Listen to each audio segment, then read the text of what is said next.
Ukraine. Norwegian Refugee Council launches aid plan to support 800,000 people in need. The Norwegian Refugee Council today launches its humanitarian response plan for the next 6 months, aiming to reach 800,000 people inside Ukraine and neighboring countries. Every second, the war forces a person to flee across Ukraine's borders, and countless are displaced within the country. This is the fastest growing displacement crisis I have witnessed in my 35 years as a humanitarian worker, and it is urgent to get assistance quickly into the worst affected areas. We have worked inside Ukraine since 2014 and have the experts to scale up in an extremely complex operating environment, said Jan Egeland, Secretary General of the Norwegian Refugee Council, NRC. NRC's humanitarian response plan calls for US $82 million to reach 800,000 people in Ukraine and neighboring countries of Poland, Romania, and Moldova.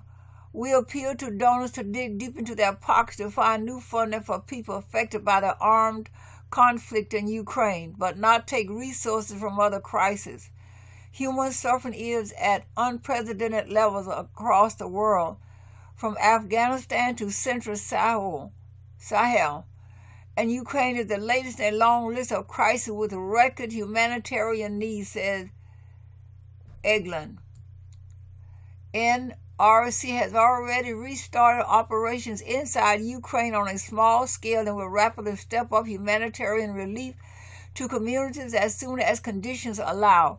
In addition to restarting operations for conflict-affected communities in the East, NRC also plans to scale up to meet the needs of the growing number of refugees and internally displaced people in other parts of the country.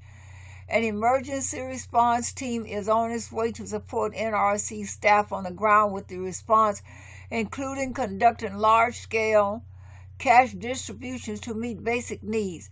NRC will also address shelter, water, and sanitation needs. It will distribute emergency relief where local markets are not functioning and provide critical information and legal advice. NRC has also sent emergency response teams to Poland, Moldova, and Romania and will provide essential support for refugees in neighboring countries, working with a range of local partners.